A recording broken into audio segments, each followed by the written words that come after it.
Keep your hands and head inside the vehicle at all times. Buckle your seatbelts, check your mirrors, sit on back and relax. It's lights out and away we go for the Tall and Short of It podcast.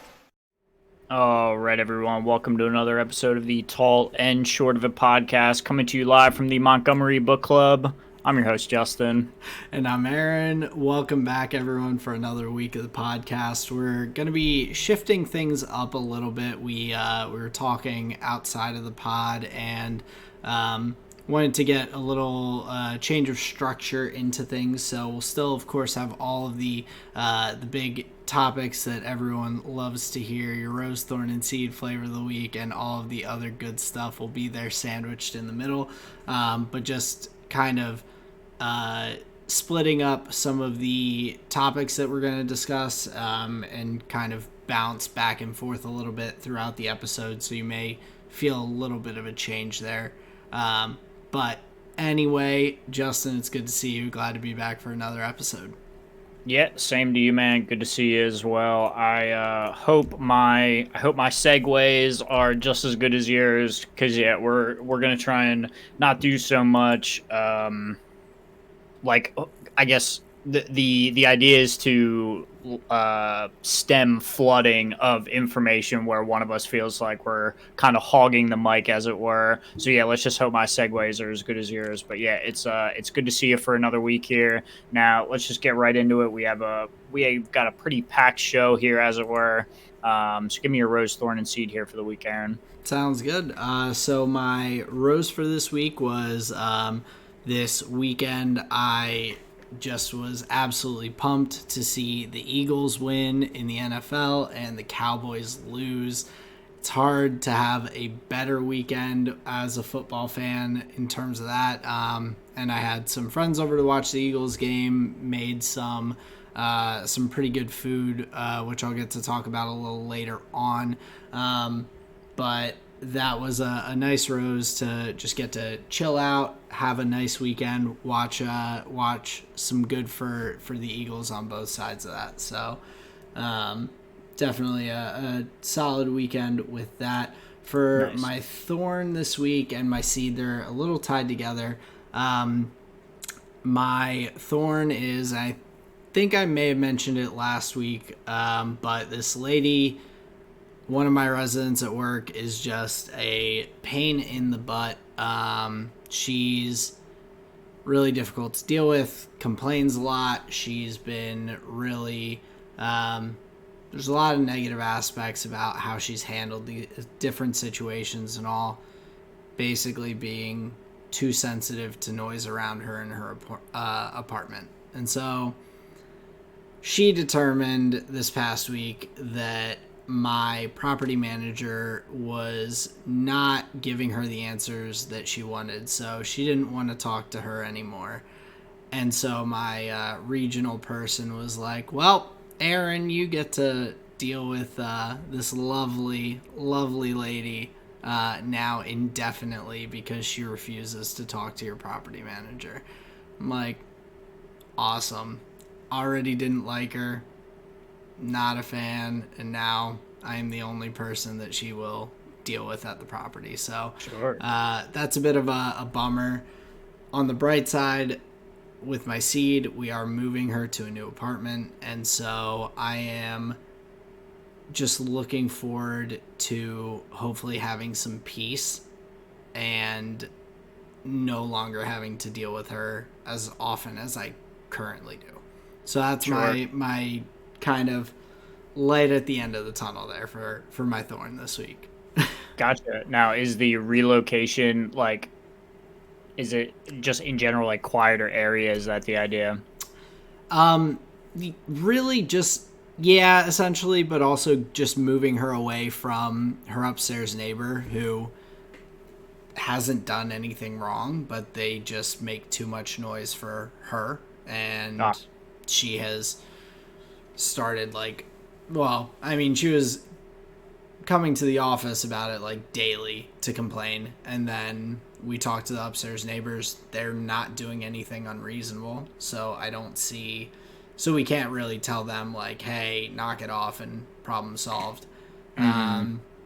So we're moving her to a different location where should be hopefully a little bit quieter.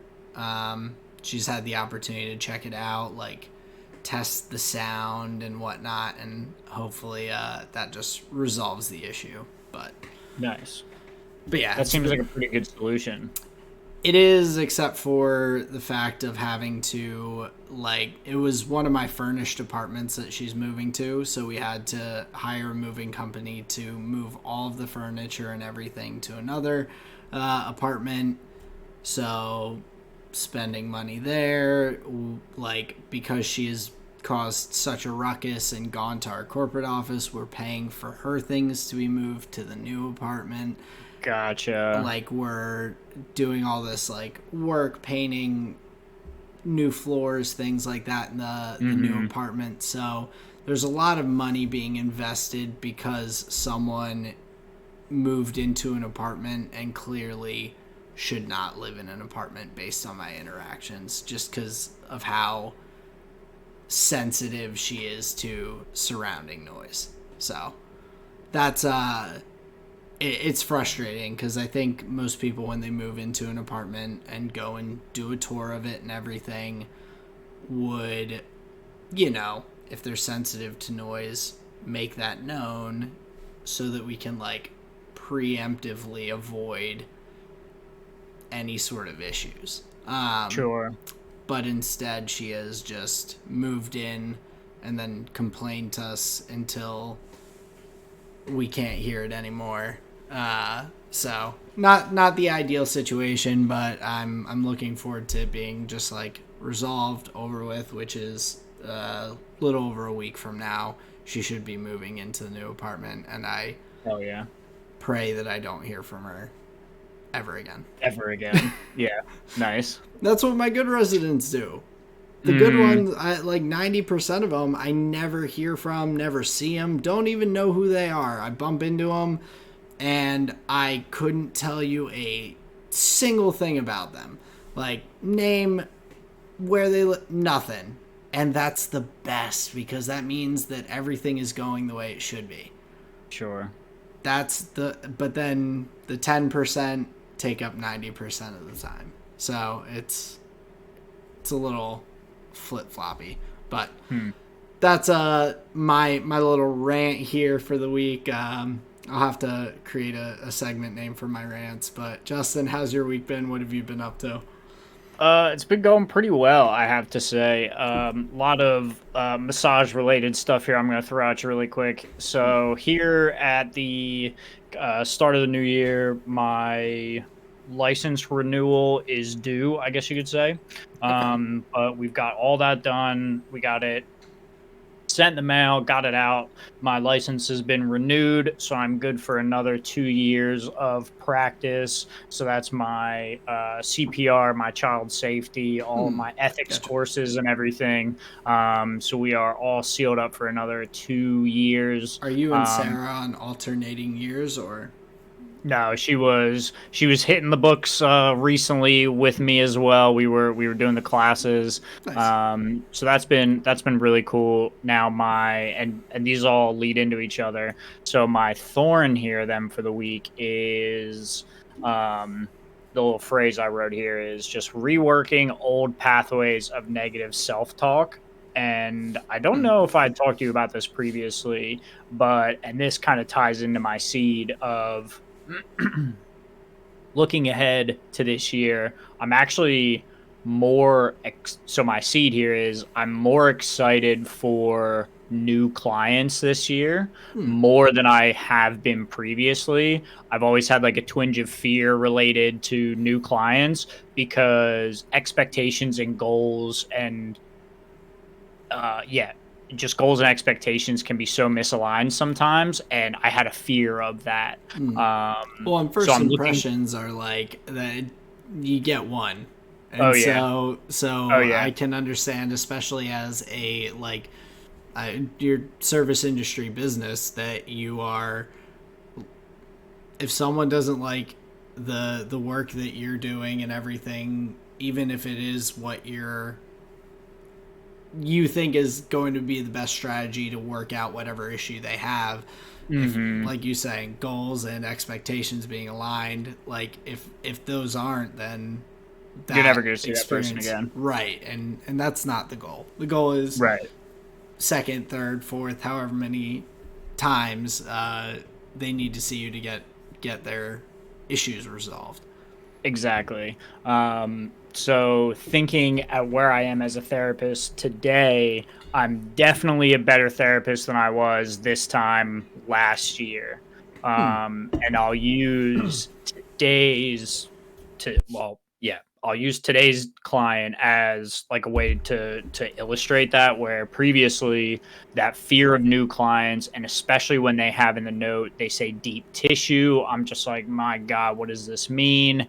And I would just go down this whole rabbit hole of just negative self-talk of like, do they really know what they want? I'm not even like, just all of these negative things. Mm. But today, where those similar type thoughts were coming up, I just like, you have to be very intentional and very aware, and you just say, no, that's not how I feel. And I began changing it to say, I'm not scared of this person. I just want to do the best job that I can. So it's not like a fear of underperforming. The anxiety that I feel towards the new clients, where like I'm thinking about their intake, I'm thinking about just like their name, what they said, like, oh, what can I do? What can I do for the thing? It's not an anxiety of fear, but it's like I'm thinking about all of these things because I just want to do a good job.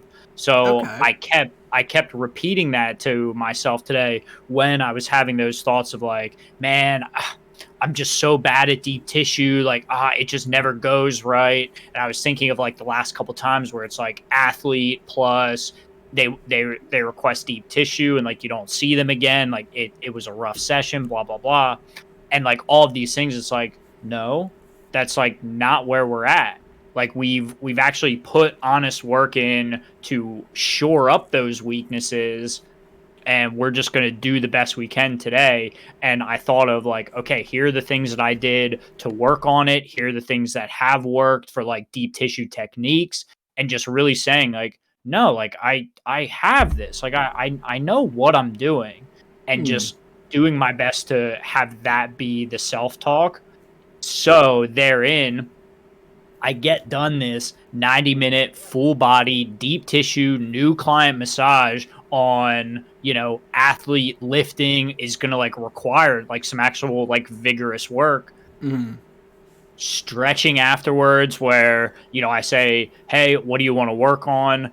Where I didn't even know what she would want to feel stretched, so like right in the moment I just had to say like, okay, she wants to do bam, think of a protocol in my head of like all the best things that would hit, and then we're stretching for the next 15 minutes, and I've got to be precise, and I've got to make sure like it's all like I'm using everything in my tool belt like to make sure this is going really well. And at the end of it, we get the rescheduled, the I feel great, that was awesome, just like all of the good feedback that you want to hear. And it's just like, dude, she walked out the door, I like freaked the fuck out. I was like, what's his name, the guy from Wolf of Wall Street, when he's there and he's like, I'm jacked to the tits, and he's like so excited, dude. That was me. I was like, Yeah. fuck yes, dude. Oh, You can just feel the progress. I was like, dude, I'm over the moon. that's So you can awesome. feel myself being like a better therapist than I was last year. Well, and the really, I think the perspective that I would also think about with it too, other than like that is awesome, and like feeling like you have put the work in to improve and then seeing it pay off is definitely great. But I mean, at the same time, for all we know in terms of those past people that you had done deep tissue and maybe had made you lose a little confidence in that area, like it's possible that they just didn't know what they actually needed or gave you wrong information or just were giving it a shot, and then we're like, not for me, and not necessarily anything that you did wrong either. So there are Mm-hmm. like in that, it's like when I was working in hotels and I would have someone come in and they were like, from the get go, it was just like not a good experience for them. Like a lot of times it was a combination of like, we made small mistakes on our end, but they were also just already in a bad mood because their flight sucked, or they like couldn't, their Uber took 20 minutes to get to them, and then it like took a wrong turn and took them like, there are so many like aspects when you're working with people that are just like impossible to know what the cause or solution even for that would be. So I'm glad that like the new perspective is giving you like a and the changing your self-talk, like that's definitely really important, but also don't necessarily think that you did everything wrong in those past encounters either. Well, and that's like that's the devil in it, where even even those negative thoughts, like it's just a story that you're telling yourself. You're Yeah. just filling in the details. You have like totally incomplete information. You Oh didn't yeah. talk to these people afterwards. You didn't ask their mother how they felt. You didn't ask their brother how they felt, right? So like you actually don't know. So it's your mind just like creating these stories, and overall you just have to say like, no, I've prepared the best I can for this. I'm just going to do the best that I can now, Yeah. right? Because it's all just like these little lies and stories that you tell yourself for whatever reasons. Well, So yeah, I think yeah, it's I think our brains go ahead. try to fill gaps that we don't have knowledge, and like You got it. if I think if you're someone who is whether it's in work or in life, like really intent on making like other people happy, like the not knowing like auto seems to typically slide into the negative thoughts of not knowing Right. as opposed to the positive. So It's I'm easy, like you said, to default that way. But yeah, yeah, just an exciting session from today. Just exciting stuff to hopefully inform sessions moving forward. But yeah, that's my rose thorn and seed here for the week. nice. Well, I hope you can keep that up and keep telling yourself, because obviously you care a lot about your job and your business and everything, and the people that you are working on, and so um, I think that's good self talk to keep in mind. That's gonna kind of Mm, continue to push you in the right direction, but. Uh, to move on to kind of some of the meat of the episode this week, yes, sir. I'm going to try and keep these quick hitters to be a little bit quicker than last week. One of the topics I wanted to bring back up, we had talked about chess. We had talked about some of the drama and different things going on in the chess community earlier this year, but there's currently a tournament going on, and so I was looking into it to try and figure out kind of where things were with that. And Magnus Carlsen is playing in this. He's the top ranked player in the tournament. It's a 14-person round robin where they each will play every other player who's there in the tournament, and based on their results, they get a certain number of like points to Hmm. go towards their, and like highest total points wins, whether that's like wins, losses, like draws. And so at the moment, Magnus Carlsen is in third place with I believe 3 rounds to go in the tournament. So he's only 1 point behind. So, like, technically, I guess 1 win down on the leader. So we'll see how that wraps up. It's going to be going on over the next few days and wrapping up on, looks like the 29th, so there will be games over the next 4 days. But one of the topics, the gentleman Hans Niemann, who was accused of cheating, nothing ever officially proven. He is not in the field for this tournament. So I was looking into what has come of him and whatnot because I hadn't seen a lot.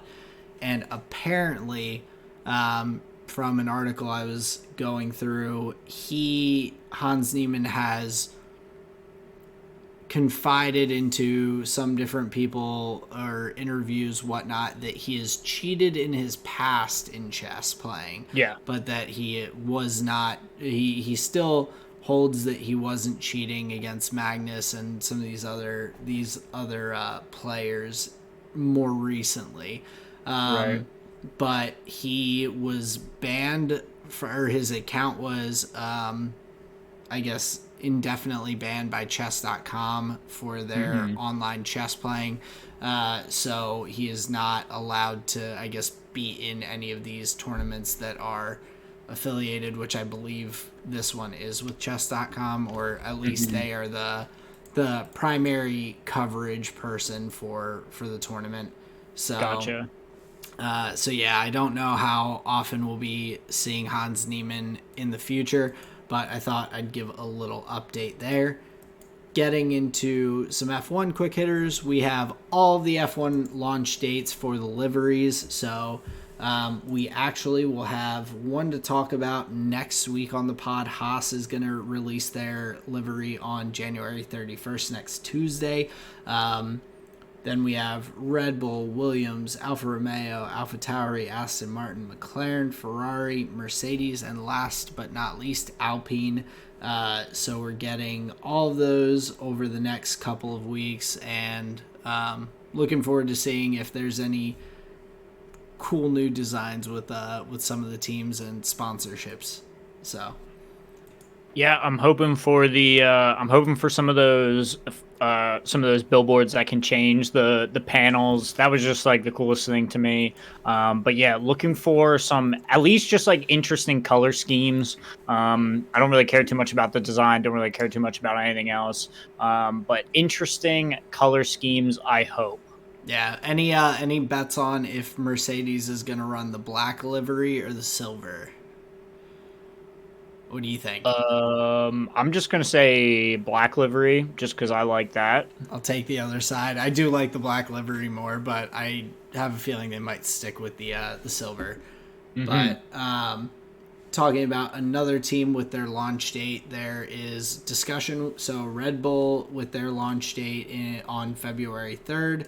So we will not know for next episode, but the following. There's a rumor that the presentation is going to be held in New York, and that while they are there, they're going to announce a new partnership and deal with Ford as their primary engine maker.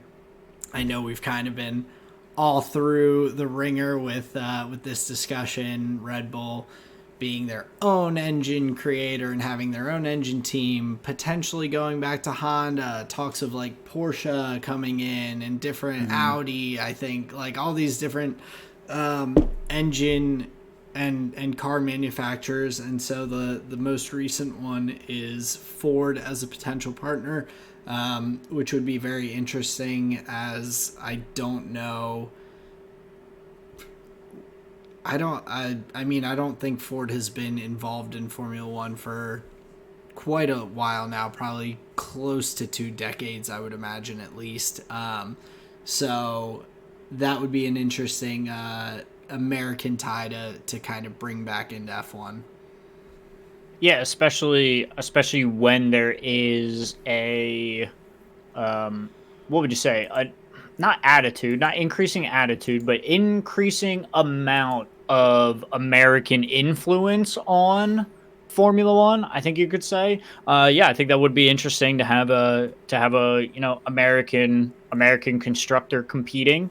But yeah, like you had said, we haven't seen them there in a long time. I'm curious what their like recent pedigree is in other series. Like I can't off the top of my head like think what the um, yeah, just what the standings of any Ford teams are. So you could probably look there to see like potential um capability, I think would be the word. But yeah, that would just be an interesting return. I know one of the classic races that we were reviewing was like one of the impressive things that stood out was the year was just all Ford engines on the grid Yeah, among like there were I want to like say like 8 different constructors or something similar, it or were was there more constructors? no, there were more. So it was like I think 24 drivers. So I guess that would be like 12 constructors, Yep, and I think there were only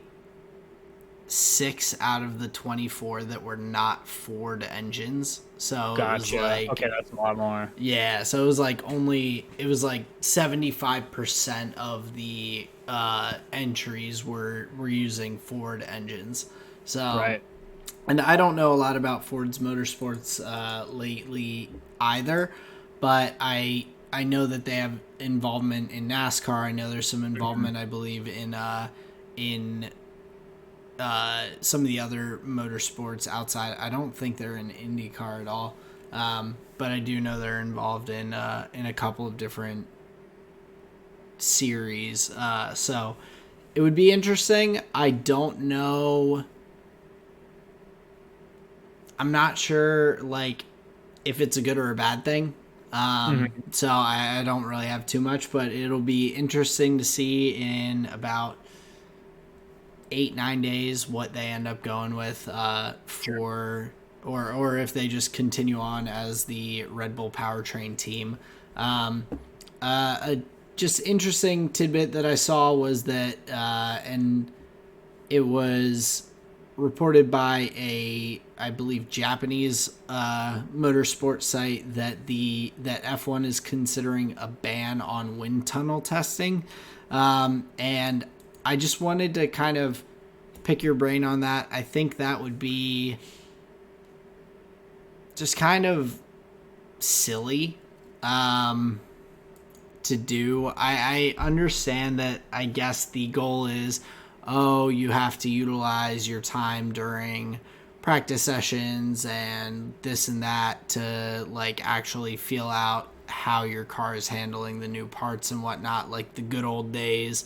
But I think technology and being able to learn those things isn't necessarily it's not like a detriment to the sport. So I think it's just an odd and it's also staggered in a way of promoting improvement from the lower teams. So I feel like if you just go away from it completely, teams who figure it out fucking figure it out and teams that don't are just going to be kind of stuck where they are and not have the opportunity to improve upon their knowledge of what isn't working. Yeah, I have a feeling it's probably not that serious of a consideration, especially being that like one of the big um like fines for Red Bull was the reduction in wind tunnel time. I don't think they would make that a large portion of like precedent setting uh precedent setting uh punishment doling out. I don't Mm. think they would do that if they were so readily just going to get rid of them, like let's say in the next like 2 years or whatever. Mm. If anything, they would be phasing it out and not talking about like, oh, so Red Bull gets 70% less or whatever it is, 30% less wind tunnel time than the other teams because of Mm. winning. Like, oh, it's actually this like engineering advantage that they have because they can um, they can just compound on advances they made last year, and we're trying to give those Mm. up. Like it's this whole thing. It doesn't seem like that serious of a consideration to me, especially when like I would love to know how many other racing series don't allow wind tunnel usage for the development of their cars when they're not given to the teams wholesale like as the same chassis and saying Yeah. like okay everybody's going to compete in the same vehicle and do it that way. Mm. I it actually, like you were saying, just kind of sounds silly that they wouldn't do wind tunnels. Yeah, it was a weird thing to see because I also was thinking about it, and a number of teams have recently like just built like state of the art, like put a lot of money into building their own facilities and whatnot, and so it was just something that stood out. And I was like, "Huh, I'm putting that on my radar because that Hmm. just seems peculiar." Yeah, it's kooky. I don't Yeah, believe it. We don't I, believe you. yeah, I'll believe it when I see it. But Hmm. one thing we'll be not seeing, or two things we won't be seeing this coming season with the Hmm. Sky F1 team, Paul DeResta and Johnny Herbert are not going to be a part of the Sky F1 team for this coming year.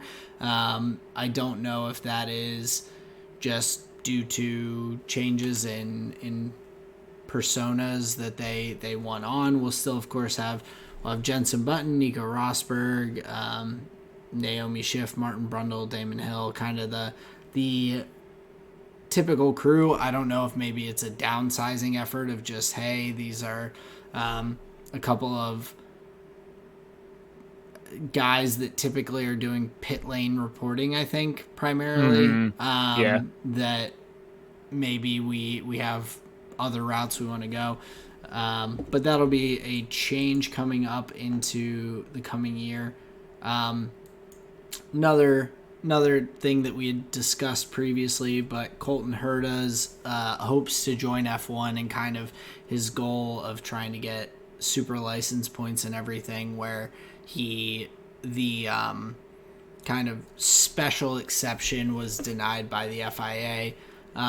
But apparently, Colton Herta had also attempted to get or try and put himself in a position to get these super license points in lower racing series and whatnot in different opportunities.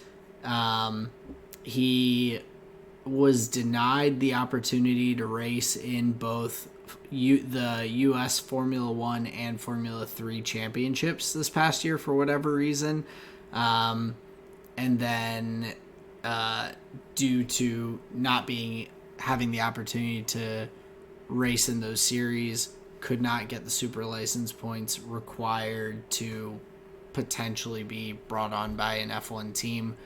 Shifted the driver market. We, instead of having a Colton Herta on Alpha Tauri, we end up with a Nick DeVries on Alpha Tauri, which is not necessarily a bad thing or anything. I thought Nick DeVries performed well, but definitely shifted where the drivers market was going this past season. So Yeah, it's interesting. The focus this guy's had clearly cemented. He's won him in the sport. He just hasn't found the opportunity yet. I'm curious if the bell will ring here in, maybe. Well, I remember talking about it, and it doesn't seem like there's going to be that many seats available in the next like 2 to 3 years, right? so not this season, but next season is has been described as a potential another silly season, which is what Hmm. kind of this last year was described as by a number of different F1 commentators. I think Okay. I'm trying to think who. I think Marcus Ericsson was the big one who had kind of deemed it like silly season, was throwing out all of these weird projected lineups and whatnot halfway through the year, just because of the number of seats and contracts that were ending. Yeah. Performances of different people like Daniel Ricciardo, which had put that seat into question and whatnot. And so, Hmm. with that many open opportunities, of course, then Seb retiring and like Yeah. even more thrown in the mix. 2024 looks like it's a similar contract ending, things opening up kind of year. Gotcha. So for, I guess that would be for the 2025 season. So in about 2 years, or I guess a year and a half, will probably be talking about some crazy F1 team lineup shifts. Yeah, and maybe not Colton Herta at all. Maybe like the ship Yeah. has just sailed, and I have a feeling, based on how quickly some other things happen, I have a feeling that could be the case. Yeah, and I mean Yeah, he's still gonna be racing in IndyCar, so there's still opportunities for him to get the super license points. He's still only 22 sure, years old, driving sure. in a really high level racing series. So the the opportunity may not be gone, whether or not there are not better options to slide into place there for the F1 teams on their end is yet to be seen, of course. Hmm.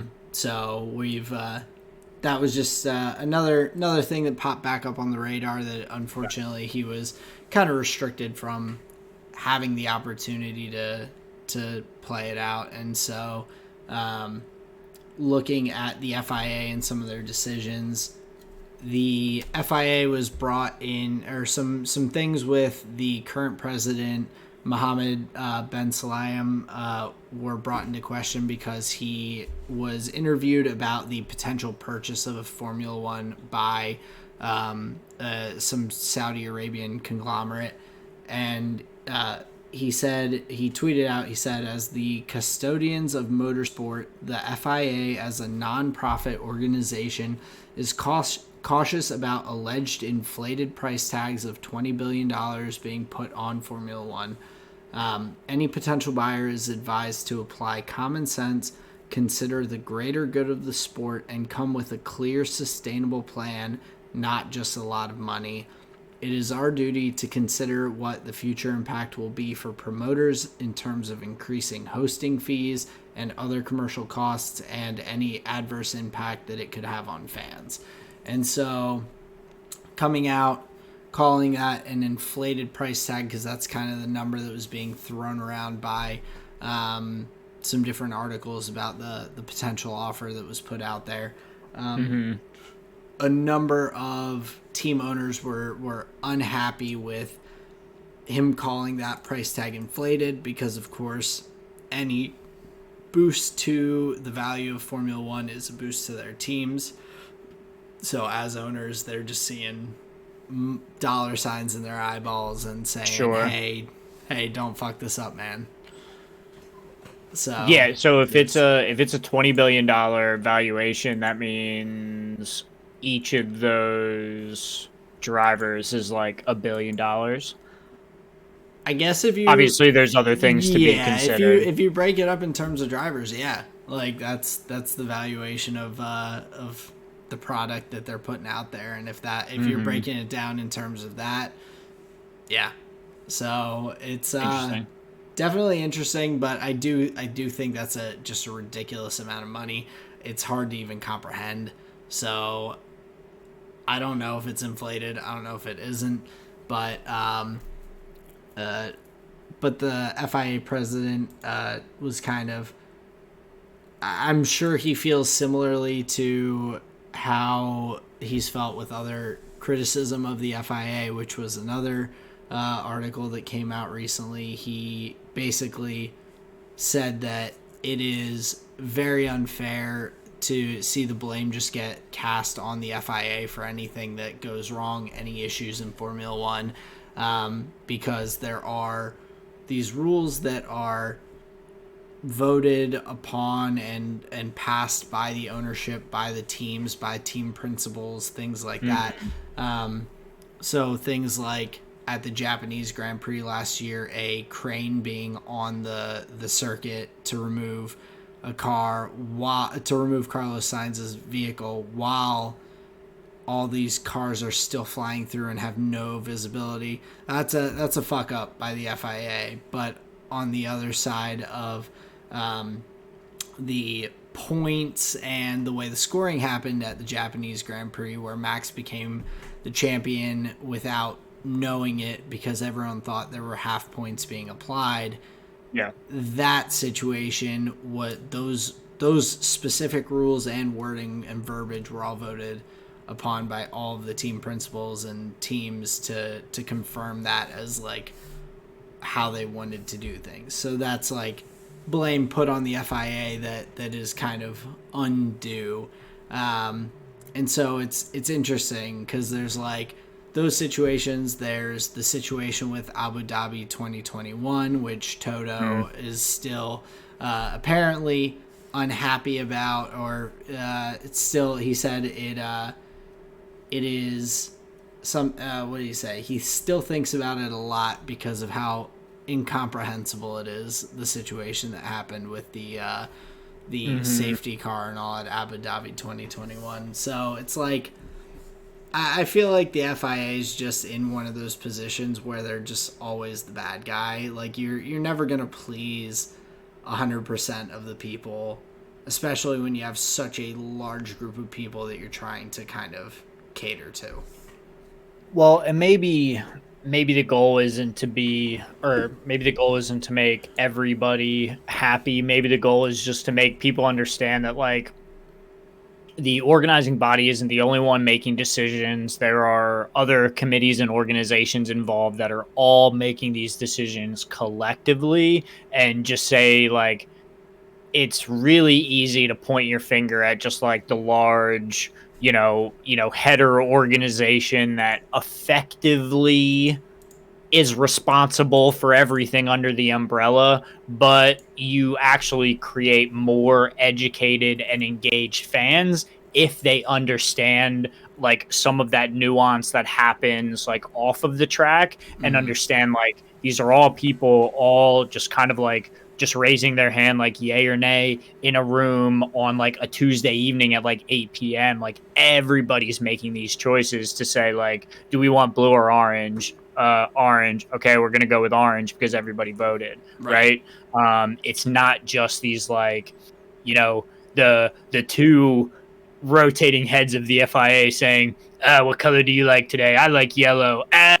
Yeah, sure, we'll go with yellow. Like it just doesn't work like that. Right. And so and of course, like the fan base itself also gives some of the negative side to that as well, being obviously with the internet, social media and everything, you can be extremely vocal with like your opinions on things without much consequence. So kind of going after whoever in that instant you see as the bad guy kind of is just a typical thing in today's day and age. But one thing I'll be interested to see if there ends up being a ruling from the FIA about was that there was a unconfirmed report, so I don't know how truthful this is, that Aston Martin created some sort of loophole with their cost cap for the past year, and basically have Aston Martin employees who technically are employed by other companies. And so their salaries are then not added to the cost cap usage by the Aston Martin team that they have to report to the FIA. But then all of these other companies, it's just literally Aston Martin employees who are creating things or testing things or whatever for the Aston Martin team. And so employing kind of auxiliary staff that are not under the Aston Martin name. And so we've got shell companies in Formula One now. Sort of, yeah, to hide their mask the research and development. Don't look at what we're doing over here. More to hide how much money they're spending on staffing and all. And so it's like with the penalties handed out to Red Bull, if that does end up being confirmed, it will be interesting to kind of see the comparison side by side of like what the penalization and all was, and to see if then people are a little bit more understanding or unhappy about the FIA's decisions in terms of that, and saying, oh, okay, maybe this is just like their kind of how they're handling these punishments and whatnot. So we'll have to wait and see. I don't know Hmm. when or if we'll ever hear about the result of that.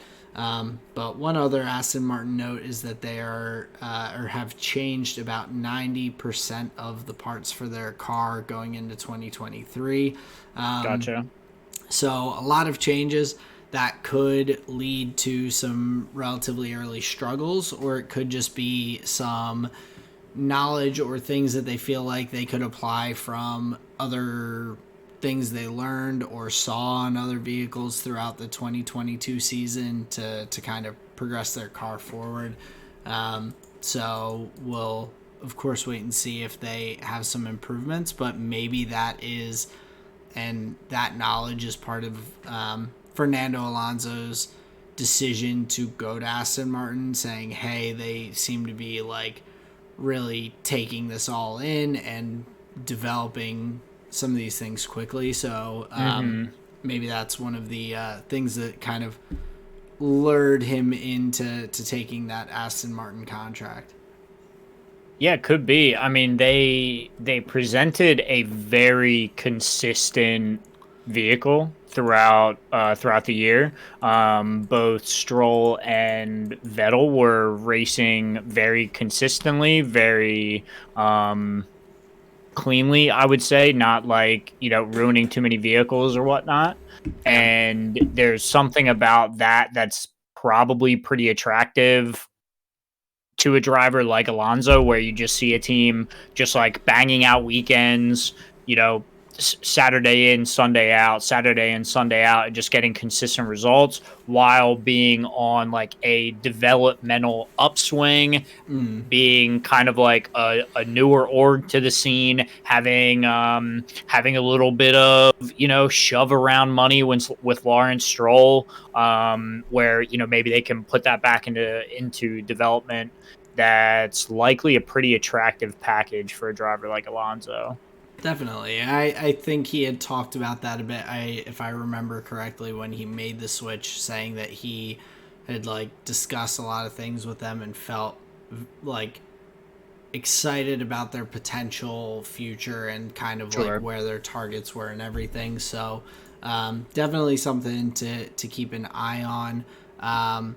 Keeping an eye on things, there are going to be the driver's eye cameras for every driver this season. So I think we primarily saw that with the Ferrari cars this past year, with the like helmet cam where you're seeing their head shake and like what their vision was. It was used a lot with the oscillations from the oh, what is that The called? porpoising effect, Porpoising. I was trying to think of every sea creature I could and couldn't come the up with dolphin porpoise. effect, the crab effect. Oh, the lobster effect. Oh, that's not it. Walrus came right to mind, but There you go, the walrus effect. the porpoising that the cars were going through. So we'll get to see a better perspective from more cars this coming year, and so I think that'll be an interesting addition. And then my final just like quick note, there was an interview that happened with Lewis. There were some people kind of asking him about his career in F1, his future, and they asked him, or basically said, well, there's never been a Formula One driver who won after they had started their 300th race. So no one who's gone that far into F1 wins at that point. And Lewis's response was, but there's never been a driver like me in F1. Which I think is a pretty fucking baller like Yeah. way to say it. I mean, the man is still, I would say, very close, if not at the top of his game. I don't think he's declined much from his phenomenal series of performances from 2015 up through 2022. Hmm. So I very easily could see Lewis winning more races, even potentially based on Mercedes' progress, multiple races this coming season, with how well he kind of picked up the performance. So I'm looking forward to seeing that. I love the confidence from him. The man is one of the oldest people on the grid. I think second oldest to Fernando at this point with Seb. Seb's younger than Lewis, I think, too. So Gotcha. like second oldest guy on the grid, and he's just like, yep, still here crushing people. Let's go. Yeah, last year doesn't really matter. Still can get a W. Oh, he definitely, yeah. Like last year, if anything, showed, I think, the struggles of the car more than it showed his Yeah. individual struggles. So, yeah, I don't have doubts in my mind that Lewis can be the first person to win after 300 races. But And set another record. yeah, I mean, he's got a lot of them. Mm-hmm. And then looking at the upcoming season with Formula One, you and I wanted to look at the different teams, kind of go back and forth a little bit about from the bottom of the grid up to the top with the teams, who their drivers are, kind of what we're looking at and expectations.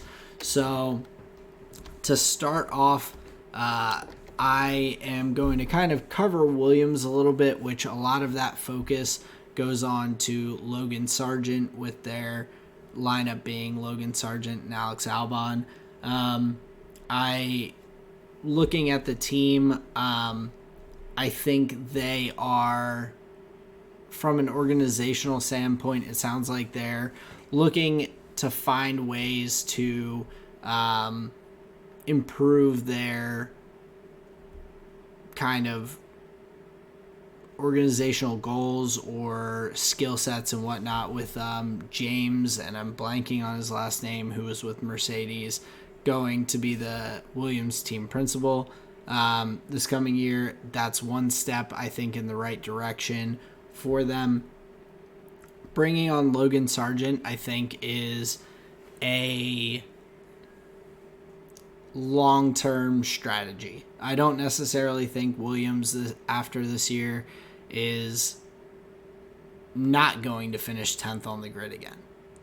I think that it is a step in the right direction, and we will have to wait and see whether that pays off now or if it's down the road. I have a feeling maybe next year or the following year we might get to see some of that blossom with Williams and see them start to move back up the grid, because I feel like they are putting kind of a long-term investment into Logan Sargent. I think Alex Albon is also a great person to have on their team in terms of looking to grow, because he does have that dedication and kind of focus to the sport. To go from Red Bull being dropped, going to Formula E, coming back to drive for Williams and putting in a good season. He's shown that he's a quality driver. And I think from this year, they're just going to expect him to kind of help guide the team and build from there and mentor Logan Sargent to some extent. Yeah, I think like Logan Sargent, he's had a very impressive career in terms of his growth. He's had hiccups. He's had losses of opportunities due to no fault of his own, due to financial things in the F2, F3 kind of world where money does talk.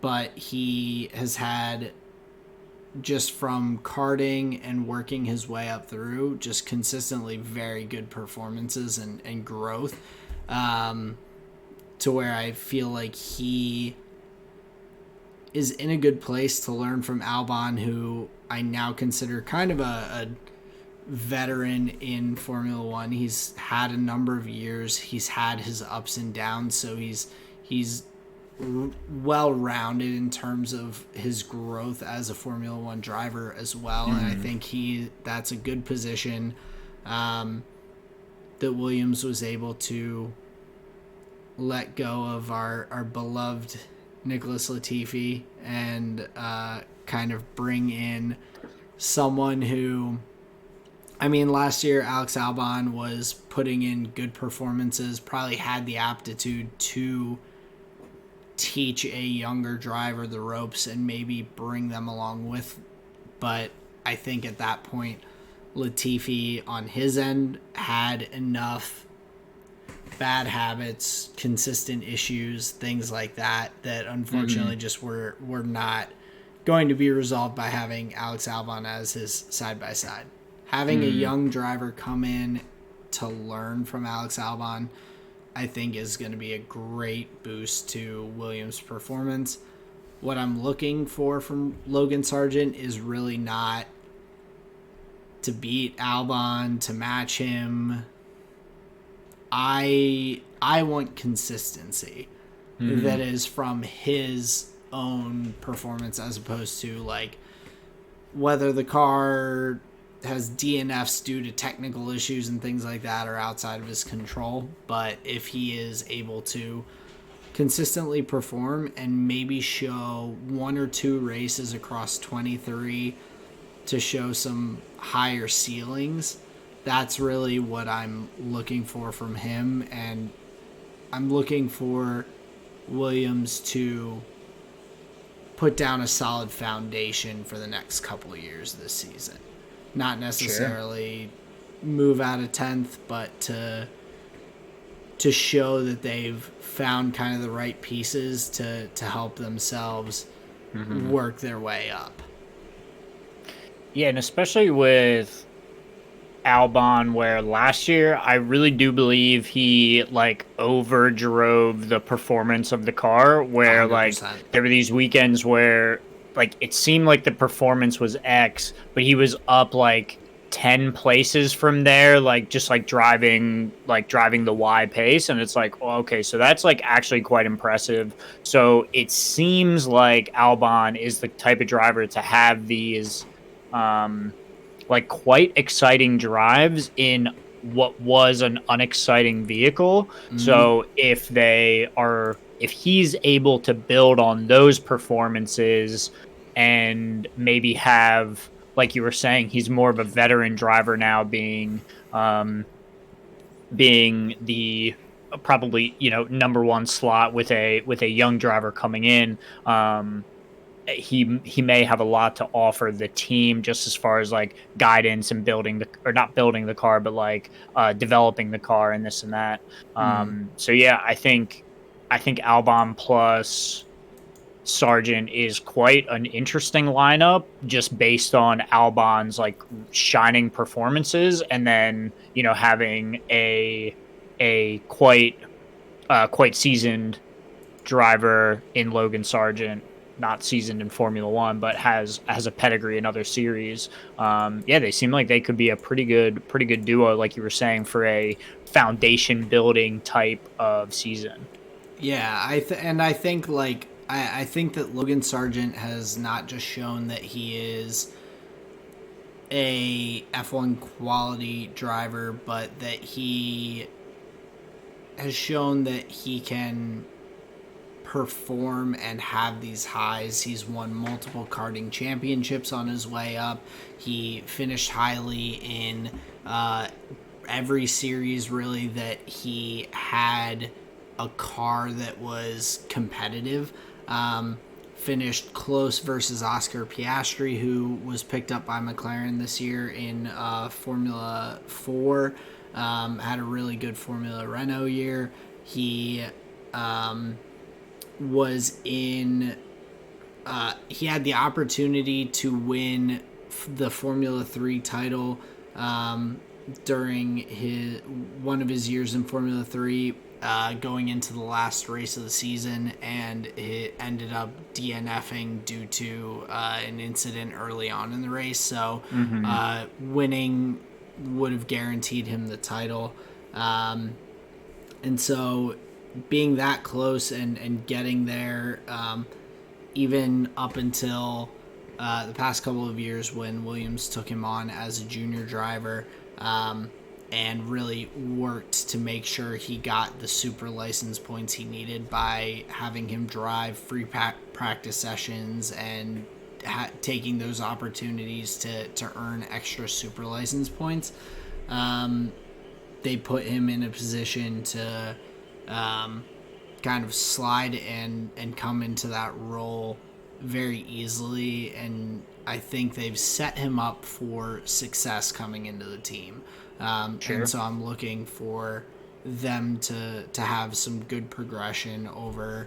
And hey, maybe they will end up eighth, ninth on the grid this year, but we'll have to see. I have a feeling they still might be at the bottom, but hopefully we'll see some good performances that will give us confidence in them moving forward and having some good growth. Yeah, for sure. And hopefully they don't get rid of the wind tunnels. So they have the potential to test their aerodynamic solutions before they get to Bahrain. Yeah, I hope so. I think that's probably the best in terms of them making some improvements leading up into the season. That would actually be like, now that I've had some time to kind of like it's set in here. So it might actually lead to like more interesting and like arms racy type beginnings to seasons, where like, so you have a rough idea of what works, but you don't get to put wind on it until you get to Bahrain. So you put all those cages on and you put all your paint on and such, and then it becomes this like, well, you have to factor in development time as well, because it's not like they can just like fabricate these parts overnight. Right. So there is that kind of element of it. But let's say they like, all right, now I'm just spitballing here. Stay with me. All right. So they take away the wind tunnel, but they're like, okay, but we'll tack on an extra 6 million to the cost cap for research and development. So you get these teams that are like, all right, scratch the wind tunnel, we need an extra R&D team so we can like fabricate these parts. So then the first like 3 races are like, every car looks drastically different, just like session to session, because every team is like basically doing like their wind tunnel study. They would have to be doing it live on track in these like hour segments, and that would create like a really dynamic environment. But how interesting would that be? I don't know. And you also get the like I said, the lag time of the parts coming in and Right. whatever. I think it kind of goes back to some of the things that we talked about last week a little bit, where these teams are putting so much financial investment into this, where I think that watching back old races, I think the 1976 Grand Prix we watched, that was a very interesting one, because like, not just for the race and Niki Lauda and everything for that, but the cars looked vastly different.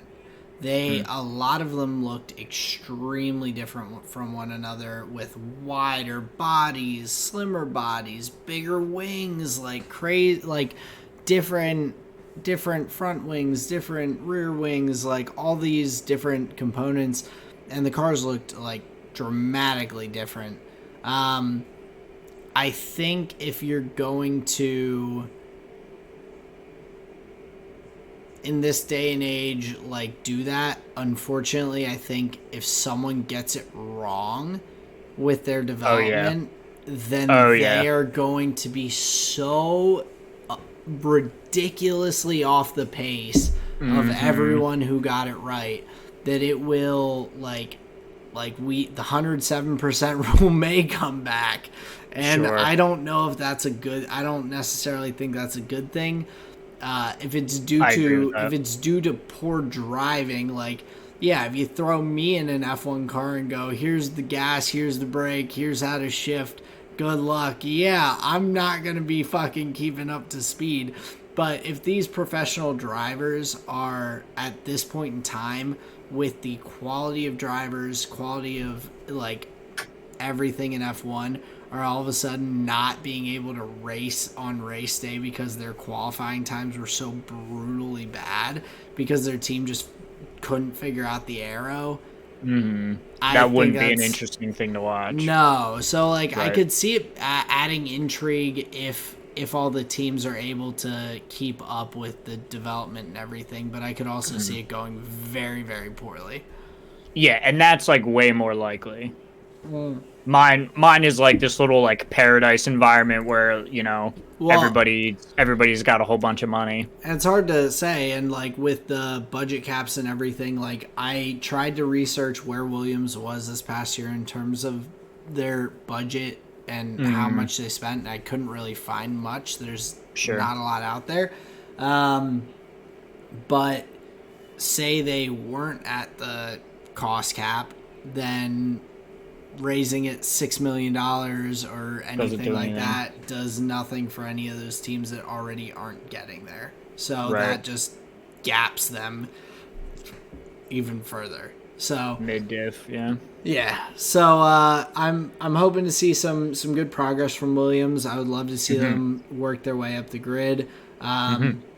But that's kind of my main points I had. I know you Nice. have the Alpha Tauri info. So, Yeah. what are you looking forward to with their team, and how's that looking? All right, so my goal here, I'm going to teach you something about Alpha Tauri that you did not know previously. But first, if you are in the market for a hot, young Formula One racing team, have I got the dating profile for you? Oh Check hell this out. yeah! All right, so my team's full name, Scuderia Alpha Tauri. Where is my hot young Formula One team based out of? Faenza, Italy. Its team chief, the spicy Franz Toast. Technical chief, Jody Eggington. It's using a Honda powertrain. You heard me. Honda Red Bull powertrain. And the pedigree on this team is insane. He's like a stallion. 1985. What a great year. They haven't won any world championships yet, but just wait. They're a self-starter. Highest race finish, P1. My team is a race-winning stallion. You got to be in the market for them. They only have 2 fastest laps and 1 pole position. But whoo, that dating profile made me sweaty. Let me High tell you. highs, absolutely. I see just the future. I see it Mm-hmm. all with them. They're in my heart. They're in my soul. Good. The future is Alpha Tauri. I just thought that would be like a really fun way to do the breakdown. But yeah, so the driver lineup is 22-year-old Yuki Tsunoda, 21-year-old Nick DeVries, who will be a rookie this year.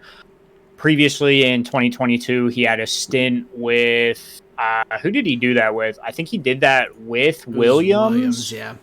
where he took one of the spots. Something I happened. think it I believe it was was Albon. He was out sick. appendicitis, I That's believe.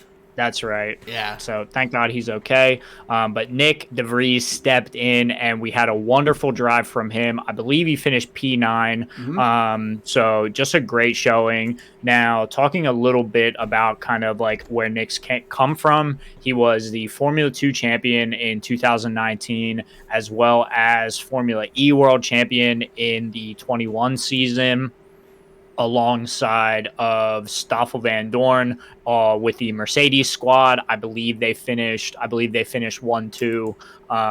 So pretty good results there in the Formula E championship. I believe followed up in 22. Didn't do so hot that year, but now has his seat here with Alpha Tauri. Now, I didn't know a whole lot about Alpha Tauri as far as like where they came from. I knew they were just like Red Bull's sister team, and like they used to be called Toro Rosso, but I didn't really like know about the origins of the team. Obviously, there's names like Ferrari, they've been around for forever. Williams, they've been around for forever. Like you've kind of heard these names before, but I didn't really know where AlphaTauri, which was previously Toro Rosso, I didn't really know about them. So let me give you just a quick breakdown.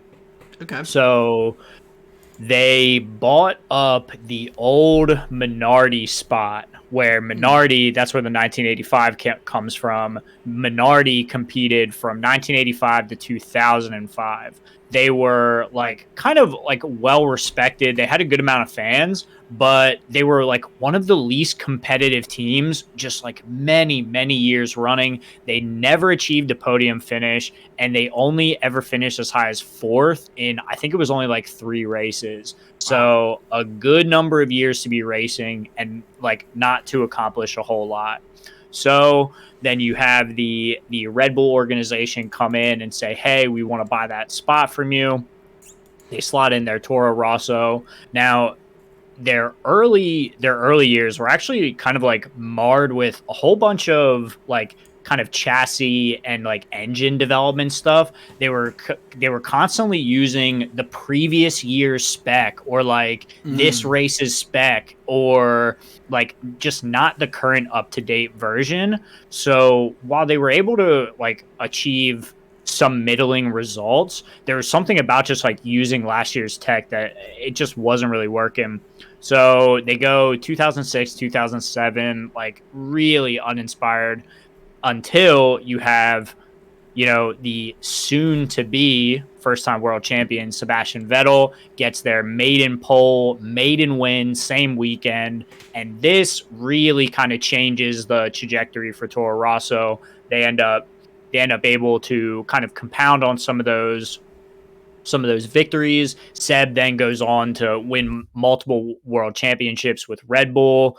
You have the then change from Toro Rosso into Alpha Tauri.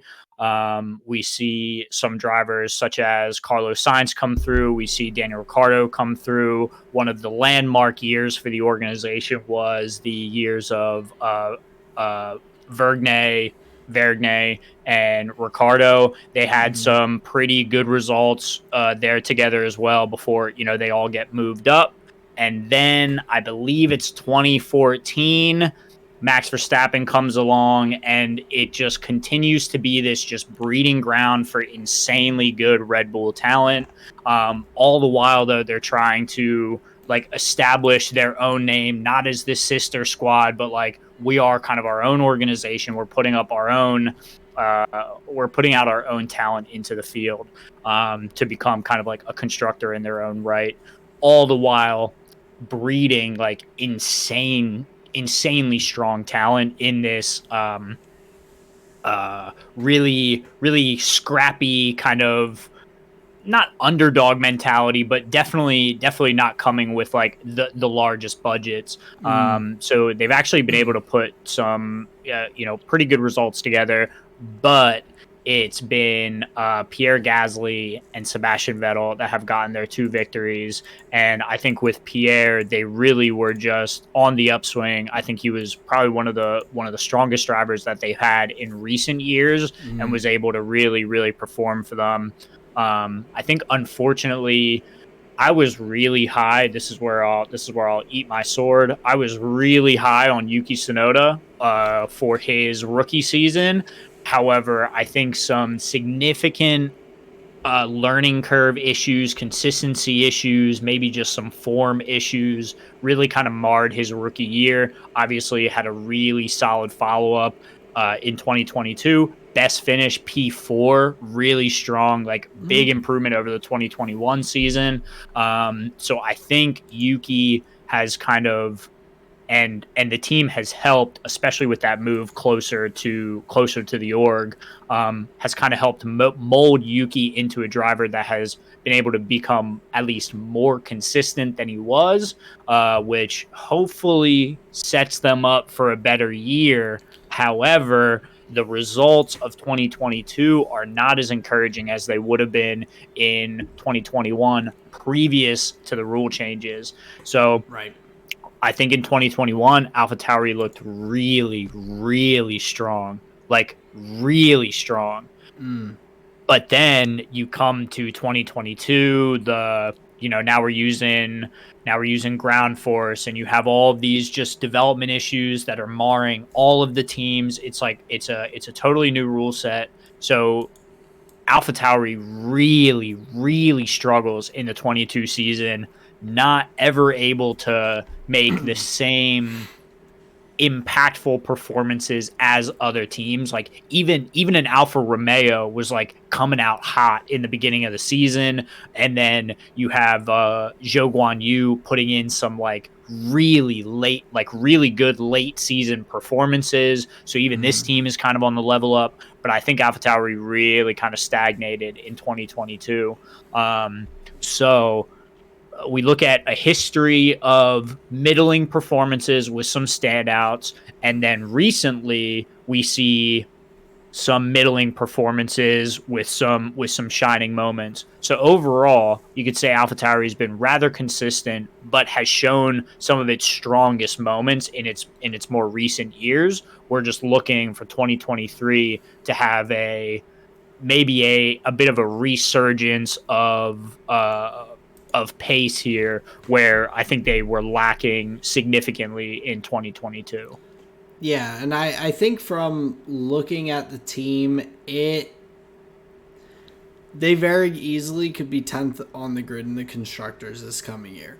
And not because of that saying, not thinking they're a bad team or anything, but they had some struggles with the development of the car last year, as you mentioned, and with having a new rookie driver, at least like on Williams' side, I think we saw some good progress with the car and some good consistent performances, enough from Albon to feel comfortable with the development and them keeping up to pace. But AlphaTauri, I feel like, did have some issues throughout the season with improvements, and losing Gasly and bringing in De Vries, I think, is going to cause that new driver struggle as well.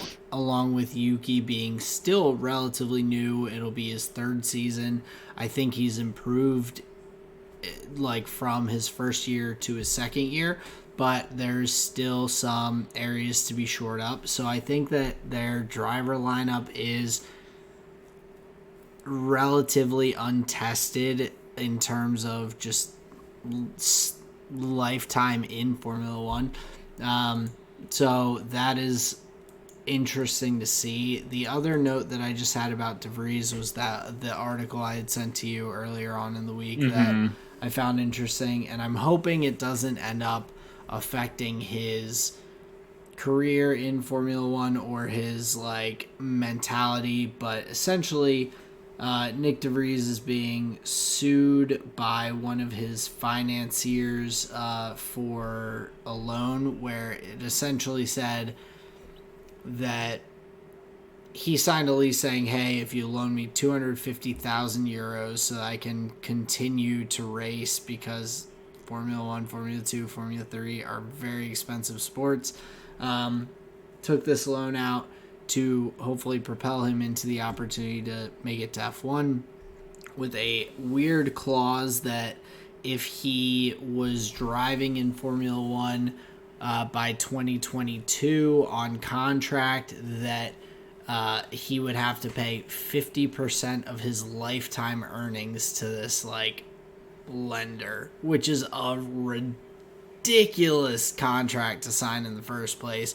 It feels like one of those like early on League of Legends contracts where the ownership was like, yeah, we'll pay you $250,000, but if you suck one game, we can drop you tomorrow and you get no money. And it's like, that's kind of fucking nuts.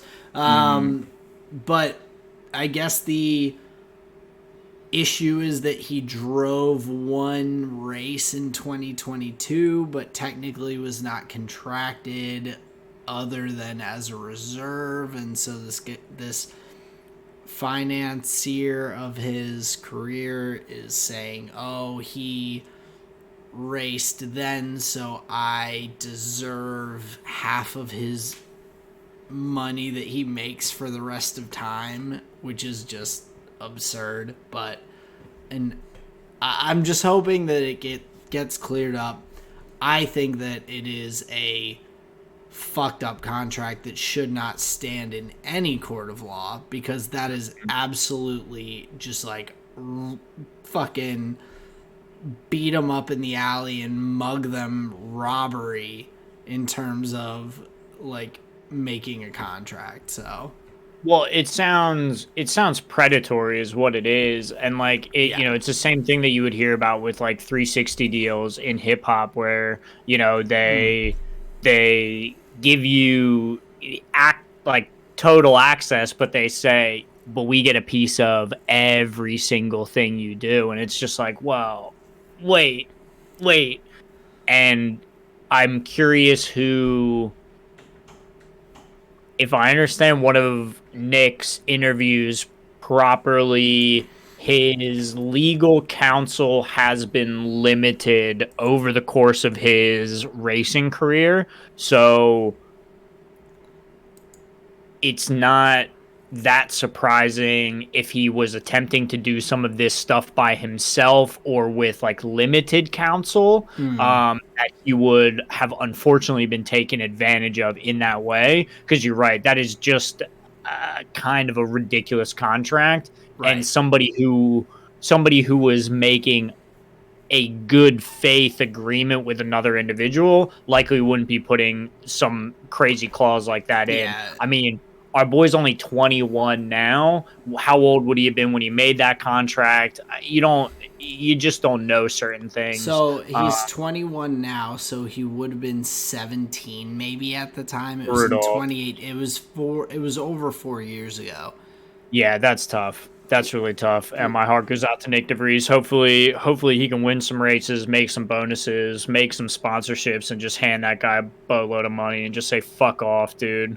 Yeah, I mean, and I think that things will rule hopefully in his favor, but it's just a bullshit scenario. And so I saw it this week and was like, well, we're talking about Alpha Tauri, might as well toss that in with Nick DeVries. But I do think that having the Formula One legal team from Alpha Tauri behind him will hopefully be able to maybe settle and kind of just go ahead and knock that contract dispute, or whatever you want to call it, financing dispute, out of the way. So Yeah. Yeah. To just like go into his rookie season just kind of like unmarred and without what would you say, like without distraction. yeah, no cloud hanging over his head to kind of pull him away from what we're really just hoping to see, which is a good, solid, consistent performance from him. I think Racing. showing some of the good and great performances that he's had in lower racing series, and hopefully Alpha Tauri growing from some of their struggles in this past year. So it'll be I feel weird because like every team, I'm just like, especially on the lower half, I'm like, oh well, I hope that they improve, but that means that other teams are going down below them, and like I don't know if there's not really a team I dislike that I'm just like, yeah, fuck those guys. I hope they're in 10th place every season. So it's I looking at it this way and like going through how I'm thinking about the teams, I'm like, I hope everyone improves, but like someone fucking is not going to. But nobody improved more than somebody didn't improve, so everybody just raises the floor, but it doesn't change at all. Yeah, which doesn't mean anything. Like Gotcha. it's funny to think about, because I had that like epiphany as I was going through this. I want everybody to win. I'm like, I hope we see progress from all of these drivers. I'm just gonna have one team that I'm gonna be like, fuck these guys. Well, it's got to be Red Bull, obviously. After 117 episodes of being on the Max train, you gotta give him the knife. Oh, I mean, he was a giant baby about a virtual sim racing thing, and so I'm Dude, done. it's just a I'm video game, over it. honestly. I'm done. Can you imagine getting frustrated at a video game, dude? Can you imagine just sitting in your chair, just like, ugh? Oh, Honestly, I can't even believe that guy. never, never. I like Stuff. could. I just don't understand it. It's a game. It's in the name of it. Video game. Like Yeah. it's supposed to be fun. All right, we could meme on that all day. That's my Alpha Tauri book report. Now you better be excited for next week because I'm gonna have Aston Martin to cover. Oh, And boy, if you thought Alpha Tauri was a hot young specimen, Aston Martin's gonna be even better. is Aston Martin like the cougar of it a little bit because they have Alonso now? I I I can't could wait. paint it that way. Who I knows? can't wait to hear how it turns out. I can't wait to hear what you have to say about that young up and coming driver. Only 2 years after his young driver test with Alpine, he is That now was a pretty moving dank on. meme. The rookie meme Oh yeah. was a I, good one. Don't beat a dead horse, man. all right, I'll leave it where it is. Yeah, just let it lie. There's no LPL this week, which No. so for everyone, that's going to be one of the other kind of divisions and switch ups of talking points. But because there was no LPL this week, I got to cover an extra LCK match. No, we didn't look at that much from the other regions because they don't fucking win worlds. So LCK, we had Gen.G versus DRX was what I was primarily focused on. It was a bit of bloodbath from Gen.G's side. DRX got a tad bit murdered in both games. 2-0 for Gen.G.